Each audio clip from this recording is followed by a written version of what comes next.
सभी बच्चे ध्यान देंगे। आपका घर्षण चैप्टर अभी कुछ दिन पहले पूरा हुआ था। आज उसके न्यूमेरिकल देखिएगा। ये आप लोगों का पहला सवाल दिया है कि 4 किलोग्राम द्रव्यमान का कोई एक गुटका है किसी पृष्ठ पर रखा हुआ। स्थैतिक घर्षण गुणांक, ये एक सरफेस है, एक गुटका है, ये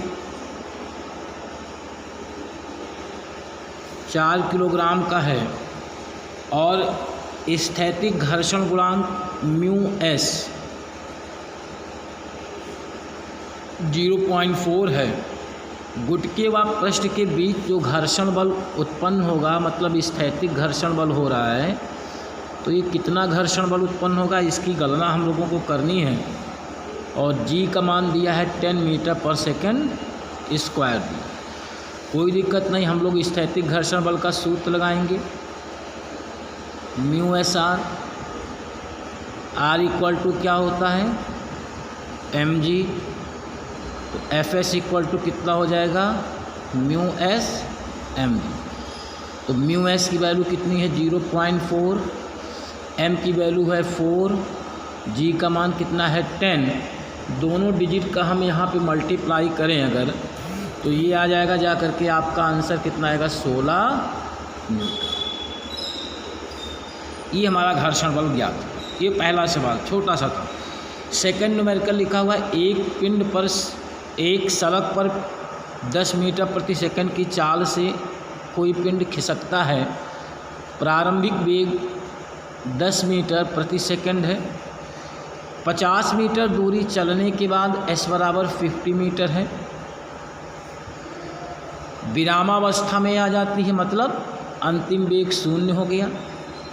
आपको घर्षण गुणांक ज्ञात करना है, म्यू के की वैल्यू, और जी का मान दिया है 10 मीटर पर सेकंड स्क्वायर।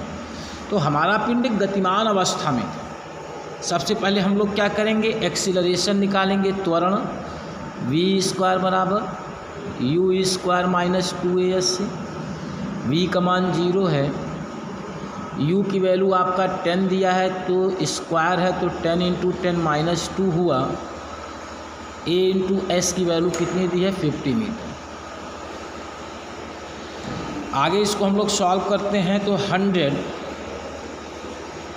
ये हो जाएगा 100a, तो a बराबर कितना आ जाएगा 1 मीटर पर सेकंड स्क्वायर। ये हमको एक्सीलरेशन फाइंड हो गया। घर्षण गुणांक की गणना करनी है, म्यू के का मान F K equal to mu K R, Newton formula लगाएंगे, एम ए, तो M A equal to mu K R, M A equal to R की जगह पर हम लोग क्या लिखेंगे एम जी, एम से एम कैंसिल आउट हो जाएगा, तो एक्सीलरेशन ए इक्वल टू आपका आएगा म्यू के जी, म्यू के निकालना है ए अपॉन जी, 1 अपॉन जी की वैल्यू 10 दी है, सो 0.1, ये आपको क्या निकल आएगा घर्षण गुणांक का मान यहाँ से प्राप्त हुआ। तो इस तरीके से हमको घर्षण गुणांक निकालना था। हमने कुछ किया नहीं है, फार्मूला लगाया है, वैल्यू रख करके एक्सीलरेशन और a इक्वल टू म्यू के जी यहाँ पे हम रख देंगे दोनों का मान, तो यहाँ से हम म्यू के का मान यहाँ से सॉल्व कर सकते हैं। अगला जो सवाल हमारा दिया गया है नेक्स्ट है कि एक आनत तल है, ये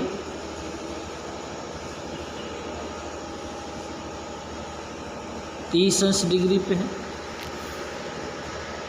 और यहाँ पर एक वस्तु है। इस आनत तल की जो लेंथ है वो 6.4 मीटर की है। यहाँ से यहाँ तक आने में, ऊपर से नीचे तक आने में, चूँकि विरामावस्था से फिसल रही है, कितना समय लगेगा, हमको टी की वैल्यू निकालनी है।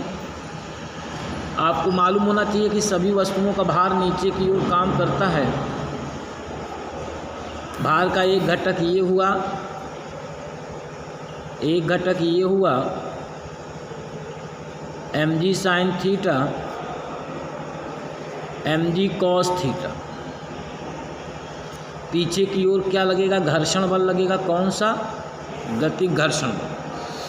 अब देखिए तो क्या है कि इस पिंड पर परिणामी कितना लग रहा है, पिंड परिणामी बल गतिमान अवस्था में है, इसलिए हम लोग ma लगाएंगे। एक बल इधर लग रहा है, एक उधर लग रहा है, दोनों को माइनस कर देंगे, mg sine theta minus F K ma, mg sine theta mu K R equal to ma, mg sine theta minus mu K mg cos theta equal to ma। m common लेके cancel out कर लेंगे, g बाहर करिएगा, sine 30 degree minus mu K cos 30 equal to आपका a। g की value 9.8 given है, 9.8 1/2 minus mu के का मान कितना दिया 0.2, कॉस 30 का मान कितना होता है √3/2 इज इक्वल टू a आया। यहाँ से क्या करेंगे, अब हम लोग सॉल्व करिए, थोड़ा सा इसको और कैलकुलेट करेंगे तो ये वैल्यू निकल के आएगी जा कर के 9.8 1/2 0.2 √3/2 इक्वल टू a। 9.8 ये 2 आ जाएगा, 1 minus 0.2 1.73 is equal to a। 9.8 1 minus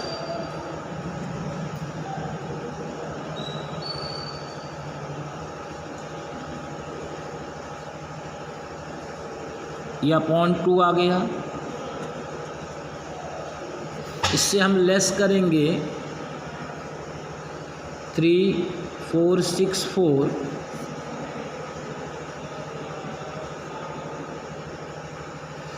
तो ये आएगा 9.8 इंटू 0.6536 कैंसिल आउट कर दीजिए तो ये आ जाएगा a इक्वल टू 4.96536।